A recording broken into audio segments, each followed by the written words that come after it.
ಒಂದಾನೊಂದು ಕಾಲದಲ್ಲಿ ಒಬ್ಬನೊಬ್ಬ ಶ್ರೀಮಂತನಿದ್ದ. ಅವನಿಗೆ 5 ಜನ ಮಕ್ಕಳು. ಅವರಲ್ಲಿ ಸುಂದರಿಯೊಬ್ಬಳು. ಸುಂದರಿ ನಿಜಕ್ಕೂ ಸುರಸುಂದರಿ, ತುಂಬಾ ಕರುಣಾಳು, ಮೃದು ಮನಸ್ಸಿನವಳು. ಹೀಗೆ ಇರುವಾಗ ಶ್ರೀಮಂತನಿಗೆ ಕೆಟ್ಟ ಕಾಲ ಬಂತು. ವ್ಯಾಪಾರದಲ್ಲಿ ನಷ್ಟವಾಯಿತು. ಮನೆ ಮಾರು ಆಸ್ತಿ ಮಾರಬೇಕಾಯಿತು. ಎಲ್ಲರೂ ಆ ಮನೆ ಬಿಟ್ಟು ಹಳ್ಳಿಯ ಕಡೆಗೆ ಹೊರಟರು. ತನ್ನ ಕುಟುಂಬವನ್ನು ಹಳ್ಳಿಯಲ್ಲಿದ್ದ ಒಂದು ಸಾಮಾನ್ಯ ಮನೆಗೆ ವರ್ಗಾಯಿಸಿದ ಶ್ರೀಮಂತ ಸಾಮಾನ್ಯನಂತೆ ಬದುಕು ಸಾಗಿಸಿದ. ಒಂದು ದಿನ ಅವನಿಗೆ ಕಾರ್ಯನಿಮಿತ್ತ ಪಟ್ಟಣಕ್ಕೆ ಹೋಗಬೇಕಾಗಿ ಬಂತು. ಮಕ್ಕಳನ್ನು ಕರೆದು ಶಹರದಿಂದ ನಿಮ್ಗೆಲ್ಲ ಏನ್ ತರಬೇಕು? ಕೆಲವರು ಪುಸ್ತಕ, ಕೆಲವರು ಆಟಿಕೆ ಬೇಕು ಅಂದರು. ಸುಂದರಿ ಮಾತ್ರ ಸಾಧ್ಯವಾದರೆ ಒಂದು ಕೆಂಪು ಗುಲಾಬಿ ತಂದರೆ ಸಾಕು ಅಂದಳು. ತಂದೆಯ ಹತ್ತಿರ ದುಡ್ಡಿಲ್ಲ ಅಂತ ಅವಳಿಗೆ ಗೊತ್ತಿತ್ತು. ಶ್ರೀಮಂತ ಪಟ್ಟಣಕ್ಕೆ ಮುಟ್ಟಿದ. ಯೋಚಿಸಿದ ಹಾಗೆ ಅವನ ಕೆಲಸ ಆಗಲಿಲ್ಲ. ಕೈಗೆ ದುಡ್ಡು ಬರಲಿಲ್ಲ. ಭಾರವಾದ ಹೃದಯ ಖಾಲಿ ಕೈಯಿಂದ ಮರಳಿ ಹಳ್ಳಿ ಕಡೆ ಹೊರಟ. ಹೋಗ್ತಾ ಹೋಗ್ತಾ ಚಳಿಗಾಳಿ ಬೀಸಿತು. ಹಿಮವರ್ಷವಾಗೋಕೆ ಶುರುವಾಯಿತು. ಶ್ರೀಮಂತನಿಗೆ ದಾರಿ ತಪ್ಪಿ ಕಾಡಿನೊಳಗೆ ಹೋದ. ಮುಂದೆ ಹೋಗ್ತಾ ಹೋಗ್ತಾ ಹವೆಯೇ ಬದಲಾದ ಹಾಗೆ ಕಂಡಿತು. ಬೆಚ್ಚನೆ ಗಾಳಿ ಬೀಸಿ ಬಂತು. ನೋಡ್ತಾನೆ, ದೂರದಲ್ಲಿ ಚಂದದ ಎತ್ತರದ ಗೋಪುರಗಳ ಮನೆಯೊಂದು ಕಾಣಿಸ್ತಾ ಇವೆ. ಅಂಗಳದಲ್ಲಿ ಹಸಿರು ಹುಲ್ಲಿನ ಹಾಸು, ಬಣ್ಣ ಬಣ್ಣದ ಹೂವುಗಳು ಅರಳಿ ನಿಂತಿವೆ. ಶ್ರೀಮಂತನಿಗೆ ಜೀವ ಬಂದ ಹಾಗಾಯಿತು. ಮನೆ ಹತ್ತಿರ ಹೋದ. ಯಾರೂ ಕಾಣಿಸ್ತಾ ಇರಲಿಲ್ಲ. ಮೆಲ್ಲಗೆ ಬಾಗಿಲು ತಟ್ಟಿದ. ಯಾರೂ ಕಾಣಲಿಲ್ಲ. ಆದರೆ ಬಾಗಿಲು ತೆರೆದೇ ಇತ್ತು. ಒಳಗೆ ಹೋದ. ತುಂಬ ಸುಂದರವಾದ ಪರದೆಗಳಿಂದ, ಪೀಠೋಪಕರಣಗಳಿಂದ ಮನೆಯನ್ನ ಶೃಂಗರಿಸಲಾಗಿತ್ತು. ಊಟದ ಮನೆಯಲ್ಲಿದ್ದ ಮೇಜಿನ ಮೇಲೆ ಘಮಘಮಿಸುವ ಊಟ ತಯಾರಾಗಿತ್ತು. ಶ್ರೀಮಂತ ಸ್ವಲ್ಪ ಹೊತ್ತು ಯಾರಾದರೂ ಬರ್ತಾರೇನೋ ಅಂತ ಕಾದ. ಯಾರೂ ಬರಲೇ ಇಲ್ಲ.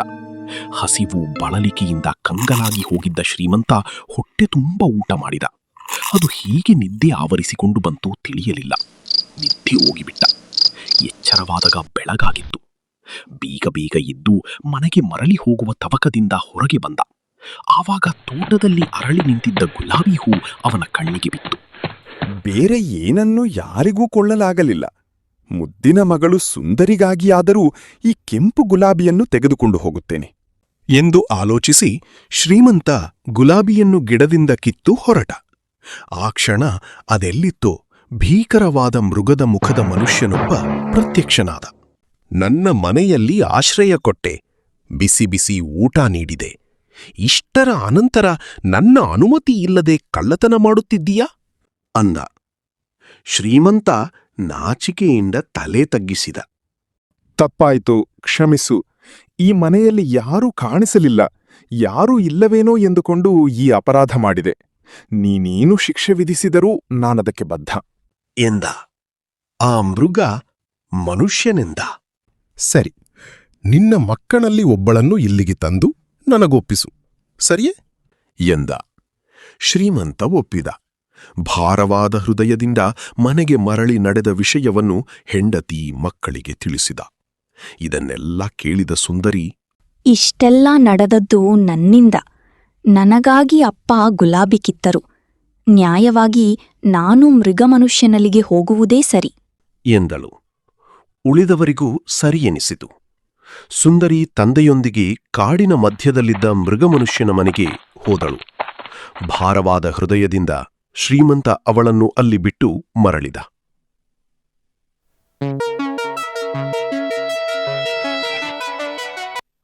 ಸುಂದರಿ ಬೇಗನೆ ಆ ಮನೆಗೆ ಹೊಂದಿಕೊಂಡಳು.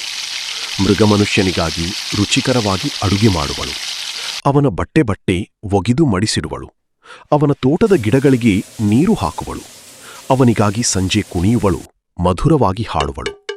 ಜೊತೆಗೆ ಮೃಗಮನುಷ್ಯನು ಅವಳು ಕುಣಿಯುವುದನ್ನು ನೋಡಿ ತಾನು ಕೂಡ ಕುಣಿದು ಖುಷಿಪಟ್ಟಿತು. ಆ ಮೃಗಮನುಷ್ಯ ಅಷ್ಟೇ, ನೋಡಲು ಕ್ರೂರಿಯಂತೆ ಕಂಡರೂ ಬಲು ದಯಾಳು. ಸುಂದರಿಯನ್ನು ಪ್ರೀತಿಯಿಂದ ನೋಡಿಕೊಳ್ಳುತ್ತಿದ್ದ. ಅವಳು ಕೇಳದೆಯೇ ಅವಳ ಅಗತ್ಯಗಳನ್ನು ಪೂರೈಸುತ್ತಿದ್ದ, ಉಡುಗೊರೆ ನೀಡುತ್ತಿದ್ದ.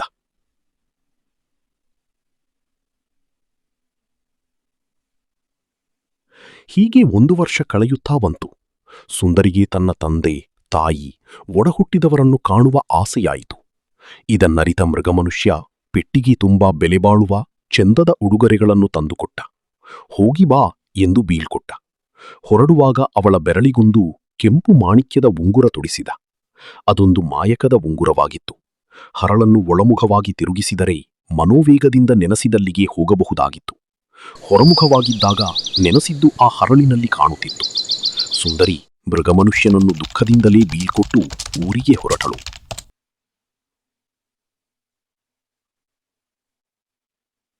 ಮನೆಯವರಿಗೆ ಅವಳನ್ನು ಕಂಡು ಸಂತೋಷವಾಯಿತು. ಸುಂದರಿಯೂ ಕೆಲವು ದಿನ ಸಂತೋಷವಾಗಿದ್ದಳು. ಆದರೆ ಮೃಗಮನುಷ್ಯನ ನೆನಪು ಅವಳನ್ನು ಕಾಡುತ್ತಿತ್ತು. ಅವನ ಕರುಣಾಪೂರಿತ ನೋಟದ ನೆನಪಾಗುತ್ತಿತ್ತು. 1 ವಾರ ಕಳೆಯುವಷ್ಟರಲ್ಲಿ ಅವಳಿಗೆ ಮರಳಿ ಹೋಗುವ ಇಚ್ಛೆ ಬಲವಾಗತೊಡಗಿತು. ಎದ್ದೇಳು ಮೃಗಮನುಷ್ಯ, ನೀನಿಲ್ಲದೆ ನನ್ನ ಬದುಕು ಶೂನ್ಯ. ನಾನಿನ್ನನ್ನು ಪ್ರೀತಿಸುತ್ತೇನೆ. ದಯವಿಟ್ಟು ಸಾಯಬೇಡ. ನನಗಾಗಿ ಬದುಕು. ದಯವಿಟ್ಟು ಎದ್ದೇಳು ಎಂದು ಗೋಳಾಡಿದಳು. ಒಂದು ಆಶ್ಚರ್ಯಕರ ಪವಾಡ ನಡೆಯಿತು. ಅವಳು ಹಾಗೇ ಅಂದದ್ದೇ ಸೈ. ಮಿಂಚು ಹೊಡೆದಂತಾಯಿತು. ರೆಪ್ಪೆ ಮುಚ್ಚುವಷ್ಟರಲ್ಲಿ ಮೃಗಮನುಷ್ಯ ಮಾಯವಾಗಿದ್ದ. ಅವನ ಜಾಗದಲ್ಲಿ ಸುಂದರಾಂಗ ರಾಜಕುಮಾರ ಇದ್ದ. ಮಾಟಗಾತಿಯ ಮಾಯಕದಿಂದ ಅವನು ಮೃಗಮುಖದ ಮನುಷ್ಯನಾಗಿದ್ದ. ಹುಡುಗಿಯೊಬ್ಬಳ ಪ್ರೇಮದಿಂದ ಅವನು ಮೊದಲಿನ ರೂಪ ಪಡೆಯುತ್ತಾನೆ ಎಂದಿದ್ದಳು ಮಾಟಗಾತಿ. ವಿಕಾರ ರೂಪದ ಮೃಗಮುಖದವನನ್ನು ಯಾವ ಹುಡುಗಿ ತಾನೇ ಪ್ರೀತಿಸುತ್ತಾಳೆ ಎಂದವನ ಯೋಚನೆ. ಮುಂದಿನದೆಲ್ಲ ಸುಖಾಂತ ಅಂತ ಹೇಳೋದು ಬೇಡ ತಾನೆ. ಸುಂದರಿ ರಾಣಿಯಾದಳು. ರಾಜಕುಮಾರ ರಾಜನಾದ. ಶ್ರೀಮಂತನ ಕುಟುಂಬವನ್ನು ಅರಮನೆಗೆ ಕರೆಸಿಕೊಂಡ. ಎಲ್ಲರೂ ಸುಖವಾಗಿದ್ರು.